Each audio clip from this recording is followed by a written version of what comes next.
Mga boss, alam nyo, ang nangyayari dyan sa nung bata kami, di pinapalayas na nila kami dyan sa Mormon Church. Tapos, sa bahay ng Martinez ba? Pinagnanakaw nila yung aming, art. Ito yung power, tinuturo ko sa inyo. Kunwari, wala kaming halaga. Pati yung ginagawa namin lahat. At saka ganun talaga sila. Ginaganon sila ng nanay ko, ayusin na natin to lahat, ganyan, bayaran, ganito, etc. Para sa kanila, walang halaga. Kasi sila isa silang taong itililing para sa akin. Bakit? Ba't mo pati kasarian? Tanong ko. Sabagay wala masasagot nito kasi alam mo naman yung mga Mormon Church, hipokrito yan eh. I-ignore lang yan nila hanggang ma-deads yung itong anong ba tawag ito? Itong issue. Hindi hipokrito mga yan eh. Hindi ay para sa amin tililing sila eh. Oo, yun. Yun na lang ko. Hindi at saka sila. Yung kunwari, ito yung power kunwari. Yun nga, yung power. Sabihin nila sa'yo, bading ka, tumboy ka. Huwag ka, isipin mo lang. Huwag ka maapektuhan nun kasi kilala ko sarili ko. Ako ang magdidesisyon kung bading ako o hindi. Yan tatak nyo sa kukutin nyo, ha?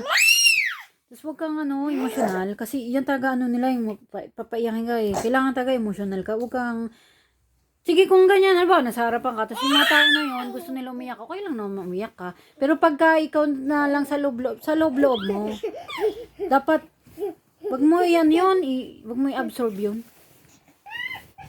Paglabas mo nung pangyayari na yun, patayin mo na yung pagkatao na yun na tinorture nila o inap. Patayin mo na yun. Kasi yun ang ginawa ko eh. Para sa akin, patay na yung pagkatao na yun. Ang tawag doon kahinaan.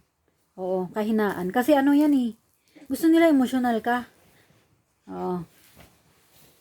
Para sa akin, pinatay ko na yung diba, yung pangalan ko, Kay. Pinatay ko na yun si Kay. Oo, pagkatao kong ang pangalan niya ay Kay, dinedo ko na. Ako na ngayon yung bago. Oo. Ganun ang buhay mga boss. Patayin mo na yung nakaramong pagkatao.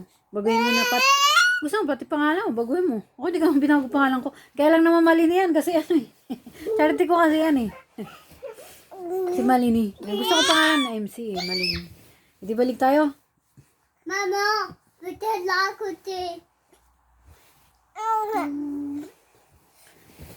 Bebe, ang buki. Tapos sila yung ganun na nga, nagpapalakasan sila, papasikatan. Yan eh, yabangan. Pero sa bagay pag-aasawa naman yan. Yan sa Mormon. Ang kakapal nga ng mukha ng mga tao dyan eh. Bakit? Hindi naman lahat ganyan ha. Meron din naman ng member dyan mabait. Pero yung mga yung tatamaan lang naman ito, yung ganun, yung hindi naman eh. Hindi naman tatamaan.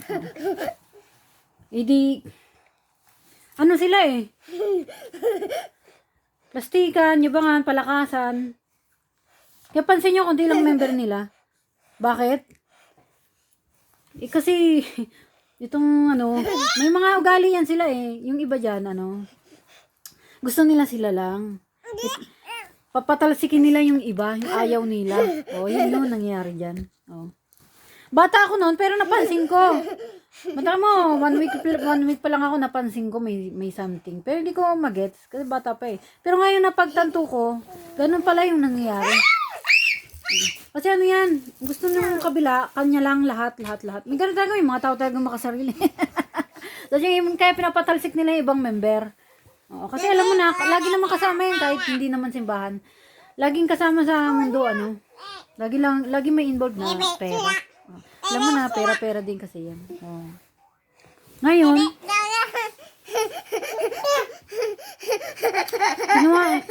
parang sila nagsinungaling, nanay ko, tsaka yung kausap ng nanay ko, iwan ko kung sino yun. Taga-Mormon din yun. Kaya nila kami ginawa para Di naman para tulungan kami. Hindi para sa charity. Gamitin lang kami. Parang porn ano, property porn. Dun sa mga gusto mag-donate, kami yung inaano nila. Oh, kasi kawawa kami, gano'n. Alam niyo na yun. Pero hindi naman sa YouTube. Sa buong mundo. Sila lang. Alam niyo naman dyan, palakasan. Baby, Kung bahala sila dyan, manupulahin nila yan. Hindi naman talaga para tumulong eh. Ang mga tao, kupal yan eh. Hindi lang sila, mga buong para sa akin ang buong mundo kupal yan, kahit puro rin kupal yan. Bakit? Kasi ganun sa mundo, ano yung galang ng tao pag may pakinabang ka, pagka wala. Di ba tayo sa Mormon Church, di pinapalis na kami. Tapos, kayo maniwala doon, kunwari wala kayong pakinabang. Walang halaga yung mga, kahit kayo wala kayong halaga, hindi yan totoo. Ang totoo niyan, ayaw nila naangatan. Kasi yung ate ko, magaling siya na artist. Tapos yung kuya ko, matalino rin naman.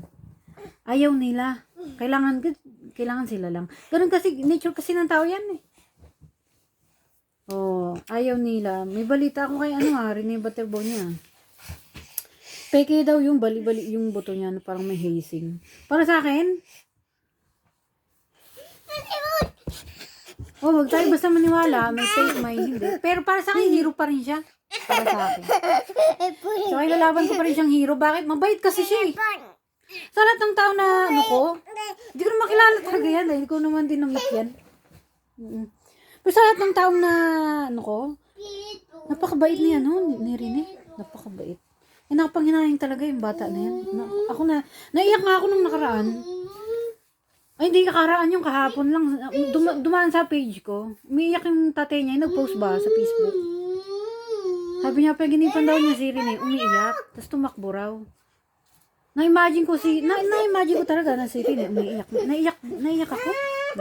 Kasi yan eh. Alam niyo ba sa buong buhay ko, ngayon lang ako nakita ang taong mabait. Ang una, ate ko. Pangalawa siya. Dalawa lang. Pangatlo pala si Chester mabait pero may pagkapapalag eh. si Rene talaga mabait. Mabait talaga siya. Para sa akin siya, pwede siyang hero. Una sinave niya si Divine. Sige, baka sabihin nila peke din yun. Yung video ba? Hindi natin alam. Pero nakita ko sa mga laro niya. At masabi kong mabait talaga siya kasi ang dami niyang friend. Sa daming nagmamahal sa kanya. Yan yung tao masabi kong mabait. Halos buong Pilipinas minahal siya. Ibig sabihin, mabait talaga ito. Mabait. Ngayon kung ayaw niyo maniwala na gusto ko siyang ilaban sa hero, sabihin ninyo fake news yun. Hindi masyado paawa kasi bali yung ganito niya. Hindi yung totoo. Hindi masyado paawa kasi fake yung nilangoy niya diba? Hindi yung totoo.